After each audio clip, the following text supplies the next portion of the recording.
কাফেরদের মধ্যে দুইজন শক্তিশালী ছিল, একজন ছিল আবু জেহেল আর 2 নাম্বার হচ্ছে হযরত ওমর।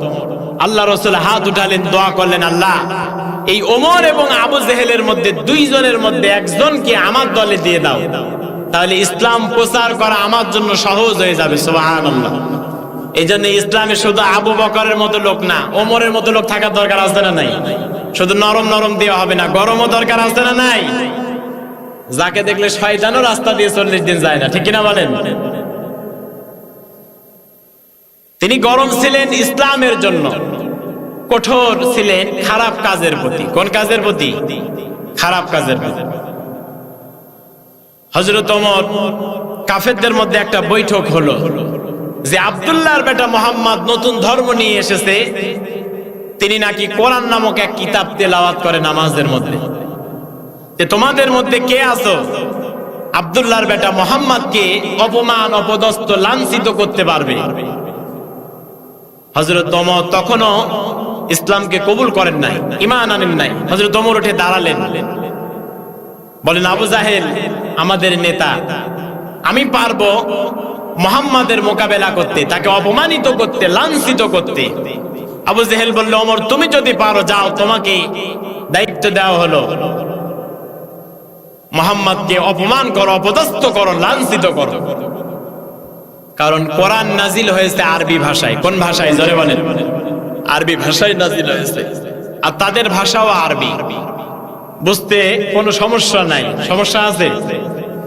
হযরত ওমর ফারুকে আজম রাদিয়াল্লাহু তাআলা আনহু কাবা শরীফের পাশে গেলেন, দেখলেন আব্দুল্লাহর এতিম পুত্র মুহাম্মদ রাসূলুল্লাহ সাল্লাল্লাহু আলাইহি ওয়াসাল্লাম নামাজের মধ্যে দাঁড়িয়ে কোরআন তেলাওয়াত করতেছে। ওমর ভাবলো, মুহাম্মদকে এখন অপমান করতে পারবো না, লাঞ্ছিত করতে পারবো না, মুহাম্মদকে খাটো করতে পারবো না, অপমান, অপদস্থ করতে পারবো না, মুহাম্মদের মোকাবেলা করতে পারবো না। মুহাম্মদ যখন নামাজ শেষ করবে, আমি ওমর এখানে দাঁড়িয়ে থাকবো। নামাজ শেষ করে মুহাম্মদ যখন আমার সামনে এসে দাঁড়াবে, তখন মুহাম্মদকে আমি ওমর অপমান করব। আল্লাহু আকবার। এই পৃথিবীতে কোন মানুষ যদি আল্লাহ রসুলের কথা থেকে যদি কারো কথা আওয়াজ যদি জোরে হয়ে যায়, কণ্ঠ যদি উচ্চ গলায় হয়, আল্লাহ পাক তাই বরদাস্ত করেন নাই। আর ওমরের মতো মানুষ এসেছে মুহাম্মদ সাল্লাল্লাহু আলাইহি ওয়াসাল্লামকে অপমান করতে, আল্লাহ কি বরদাস্ত করবে? জোরে বলেন। আল্লাহ মেনে নেবে না। নবীজি আমার নামাজের মধ্যে দাঁড়ালেন, হযরত ওমর পিছনে দাঁড়িয়ে, নবীজি আমার সবার আগে দাঁড়িয়ে আছেন নামাজের মধ্যে। আল্লাহ নবীজি তেলাওয়াত করেছেন, হযরত ওমর মনে মনে ভাবতেছেন, মুহাম্মদ সাল্লাল্লাহু আলাইহি ওয়াসাল্লাম নামাজের মধ্যে যেটা পড়ে, মুহাম্মদ সাল্লাল্লাহু আলাইহি ওয়াসাল্লাম নামাজের মধ্যে যে তেলাওয়াত করে, আমার মনে হয় মুহাম্মদ সাল্লাল্লাহু আলাইহি ওয়াসাল্লাম কি জিন এসে তাকে এই কথাগুলো শিখিয়ে যায়। নবীজি আমার অমনেই নামাজের মধ্যে বললেন, ইন্নাহু লাকাউলু রাসূলিন কারীম। না না না, এটা কোনো জিনের কথা নয়, এটা কোনো মানব রচিত কথা নয়। নিশ্চয় কিতাব নাজিল হয়েছে একজন বার্তা বাহকের উপরে, তোমরা খুব অল্পই বিশ্বাস করে আল্লাহর উপরে। হযরত ওমর মনে করলেন, নবীজির পিছনে দাঁড়িয়ে আছি, আল্লাহ নবীজি যেটা তেলাওয়াত করেন সেটা মনে হয় তাকে জিন এসে শিখিয়ে যায়। আমি নামাজের মধ্যে নবীজি তেলাওয়াত করে সবার সামনে, তার পিছনে দাঁড়িয়ে আছে মুসল্লিরা, সবার পিছে দাঁড়িয়ে আছে আমি ওমর। কিন্তু নবীজি আমার মনের খবর কিভাবে জানে? মুহাম্মদ যেটা তেলাওয়াত করে এটা মনে হয় তাকে জিন শিখিয়ে দিয়ে যায়। কিন্তু নবীজি আমার নামাজের মধ্যে অমনি আমার প্রশ্নের জবাব দিয়ে দিলেন, না না না, এটা কোনো জিনের কথা নয়, এটা কোনো মানব রচিত কথা নয়, এটা আল্লাহর পক্ষ থেকে তার প্রেরিত রাসূলের উপরে নাজিল হয়েছে। হযরত ওমর পিছনে দাঁড়িয়ে ভাবতেছেন, যদি এটা জিনের কথা না হয় তাহলে মনে হয় আব্দুল্লাহর এতিম পুত্র মুহাম্মদুর রাসূলুল্লাহ সাল্লাল্লাহু আলাইহি ওয়াসাল্লাম মনে হয় গণক হয়ে গিয়েছে। জোরে বলেন কি হয়েছে? মনে হয় গণক হয়ে গিয়েছে। হযরত ওমর সবার পিছনে দাঁড়িয়ে এই কথা ভাবতেছে। অমনেই নবীজি আমার নামাজের মধ্যে তেলাওয়াতের মাধ্যমে হযরত ওমরের প্রশ্নের জবাব দিয়ে দিচ্ছেন। ওয়ালা বিকৌলি কাহিনিন কলিলাম মা তাযাক্কারুন। কিভাবে জানে? আমার মনে হচ্ছিল আমার পায়ের তলা থেকে মাটিগুলা সরে যাচ্ছিল। আল্লাহু আকবার। হযরত ওমর মনে মনে ভাবলেন, এটা যদি জিনের কথা না হয়, এটা যদি গণকের কথা না হয়, তাহলে মনে হয় মুহাম্মদ কবি হয়ে গিয়েছে। মুহাম্মদ মনে হয় কোন কবির কাছ থেকে এই কথাগুলো শিখে আসে। আল্লাহ নবীজি অমনেই নামাজের মধ্যে কোরআন থেকে তেলাওয়াত করে নামাজের মধ্যে হযরত ওমরের মনের প্রশ্নের জবাব দিয়ে দিচ্ছেন। ওয়ামা হুয়া বিকৌলি শাইরিন কলিলাম মা তুমিনুন।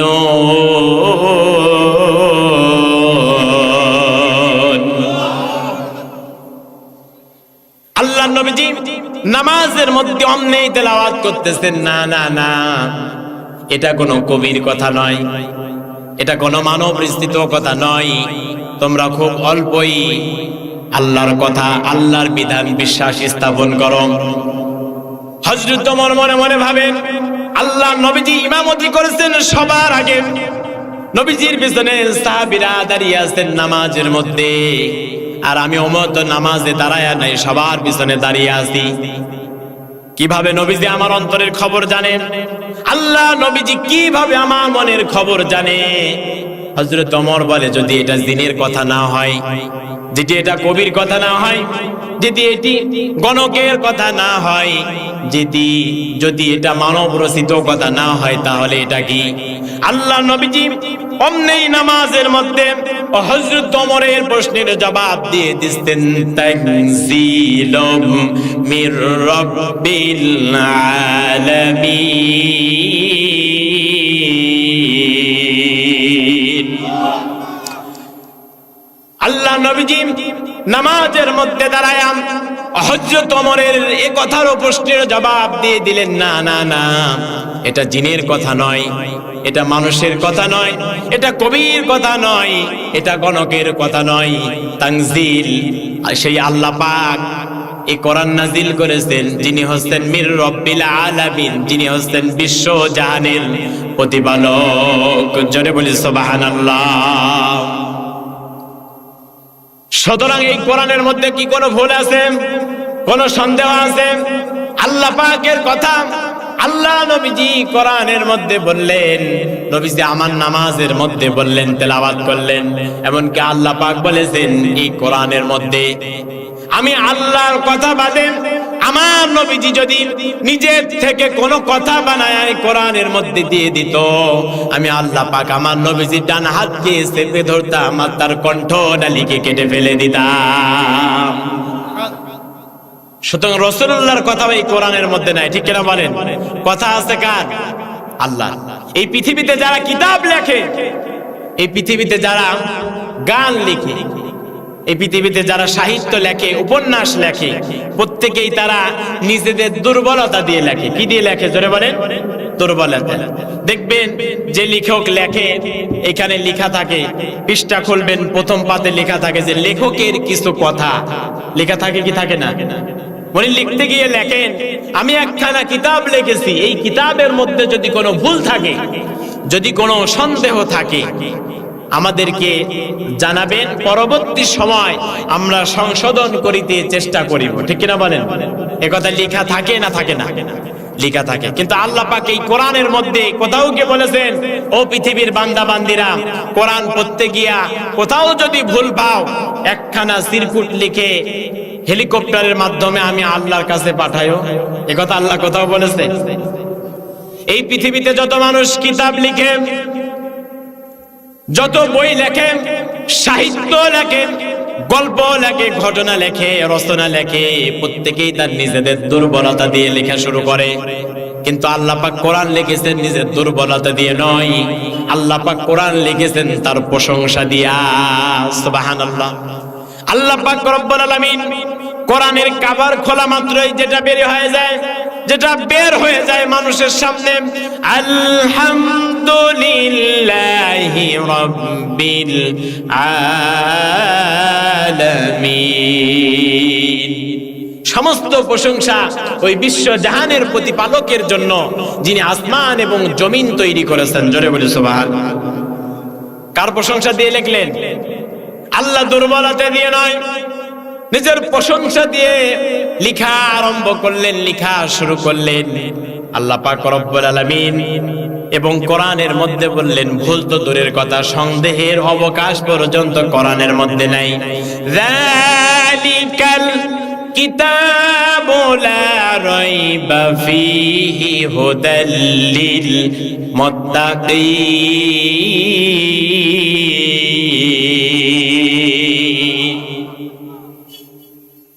জালিকা, ইহা একখানা কিতাব, এই কিতাবের মধ্যে ভুল তো দূরের কথা, সন্দেহের অবকাশ পর্যন্ত লেশ মাত্র নাই। সুবহানাল্লাহ। লা শাক্কা ফি ওয়ালা রাইবা ফি।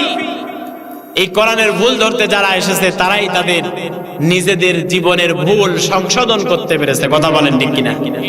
আপনারা শুনেছেন নীল আর্মস্ট্রং এর কথা, যিনি ছিলেন একজন বিজ্ঞানী, সর্বপ্রথম গিয়েছিলেন চাঁদে। কোথায় গিয়েছিলেন? চাঁদে গিয়েছিলেন। তিনি চাঁদের চন্দ্র থেকে ফিরে এসে দুনিয়াতে আসলেন, দেখলেন পৃথিবীতে উঁচু উঁচু দুইটা জিনিস দেখা যায়, তার মধ্যে একটা হচ্ছে মক্কা আর একটা হচ্ছে মদিনা। জোরে বলি সুবহানাল্লাহ। এই দুইটা জায়গা থেকে আসমানের দিকে আলো চমকিয়ে আসমানের দিকে উঠতেছে। জোরে বলি সুবহানাল্লাহ। রহমত আছে না নাই? কাবার দিকে বরকত আছে না নাই? তারা কোরআনের ভুল ধরেছে, ভুল ধরতে গিয়ে তারা নিজেদের ভুলকে সংশোধন করেছে। জোরে বলি সুবহানাল্লাহ। এই যে বাংলাদেশে যে কিতাবটা ছাপা হয়, বাংলাদেশে সর্বপ্রথম এই কোরআনের বাংলা তরজমা করেছেন নরসিংদীর গিরিশচন্দ্র সেন, একজন হিন্দুর বেটা। সুবহানাল্লাহ বলবেন না? তাদের নিজেদের জীবনের ভুল তারা ধরতে পেরেছে। কোরআনের ভুল ধরতে গিয়ে দেখে আমার নিজের জীবনের ভুলই বেশি, কোরআনের মধ্যে কোনো ভুল নাই। কোরআনকে রিসার্চ করে তাদের জীবনকে তারা এই পৃথিবীতে সুন্দরভাবে পরিচালনা করে পৃথিবী থেকে সোনার মানুষে পরিণত হয়েছে। সুবহানাল্লাহ। এজন্য কোরআন শোনার দরকার আছে না নাই? কোরআন বোঝার দরকার আছে না নাই? কোরআন তেলাওয়াত করার দরকার আছে না নাই? কোরআন মানার দরকার আছে না নাই? আল্লাহ রাসূল বলেছেন, মান ক্বারাআল কুরআনা ফাস্তাজহারাহু ফাআহাল্লা হালালাহু ওয়া হাররামা হারামাহু ওয়া আদখালাহু আল্লাহুল জান্নাহ। আল্লাহর হাবিব জানিয়েছেন, এই পৃথিবীতে যারা কোরআন তেলাওয়াত করে, এই পৃথিবীতে যারা কোরআন পড়ে, কোরআন বোঝে, কোরআন মানে, ফাআহাল্লা হালালাহু, এই কোরআনের মধ্যে যেটা হালাল সেটা গ্রহণ করে, ওয়া হাররামা হারামাহু, আর কোরআনের মধ্যে যেটা নিষেধ করা হয়েছে, হারাম করা হয়েছে, সেটা তারা হারাম বলে মেনে নেয়, হারামটাকে ছেড়ে দেয়। ওয়া দখালাহু আল্লাহুল জান্নাহ। আল্লাহর হাবিব জানিয়েছেন, আল্লাহ পাক ওই ব্যক্তিকে জান্নাতের মধ্যে প্রবেশ করাবেন। জোরে বলে সুবহানাল্লাহ। পৃথিবীতে কোন কিতাব কি এমন আছে পড়লে পরে জান্নাতের গ্যারান্টি আছে? জোরে বলেন নাই। আল্লাহ রাসূল আরো সুসংবাদ দিয়েছেন, ওয়াসাব্বা আশারাতিন ফি আহলি বাইতিহা কুল্লুন কদ আজাবাত লাহুন নার। এই পৃথিবীতে কোরআন তেলাওয়াতকারীর আহাল থেকে, আহলিহা, তার আহাল থেকে, পরিবার থেকে এমন 10 জন ব্যক্তির জন্য জাহান্নাম ওয়াজিব হয়ে গিয়েছে। ওই কোরআন তেলাওয়াতকারী ব্যক্তি মানলেওয়ালা, পড়নেওয়ালা, কোরআনের হালাল মেনেছে, হারাম মেনেছে, কোরআন তেলাওয়াত করেছে, বুঝেছে, আমল করেছে, ওই ব্যক্তি যাদের 10 জনের উপরে জাহান্নাম ওয়াজিব, তাদের ওই 10 জন ব্যক্তিকে জাহান্নাম থেকে জান্নাতে নিয়ে যাবে। জোরে বলি সুবহানাল্লাহ। এজন্য কোরআন শেখানোর দরকার আছে না নাই? আমরা শিখতে পারি নাই, আমাদের ছেলে মেয়ে যাদের আছে, আমাদের ছেলে মেয়েদেরকে কোরআন শেখাবো ইনশাআল্লাহ। কত লক্ষ কোটি টাকা খরচ করে আমরা ইংরেজি শিখাই, বাংলা শিখাই, ম্যাথমেটিক্স, বায়োলজি, কেমিস্ট্রি শিখাই, কি শিখাই না? আপনি ওগুলাও শিখান, নিষেধ নাই, কিন্তু কোরআনের জ্ঞান আগে দিতে হবে। কথা বলে ঠিক কিনা? কোরআনের জ্ঞান আগে দিতে হবে, তাহলে আপনার ছেলে বদমাইশ হবে না, শয়তান হবে না, ভালো জায়গায় চাকরি পাওয়ার পরে শয়তানি করবে না, মানুষকে ঠকাবে না। ঠিক কিনা বলেন?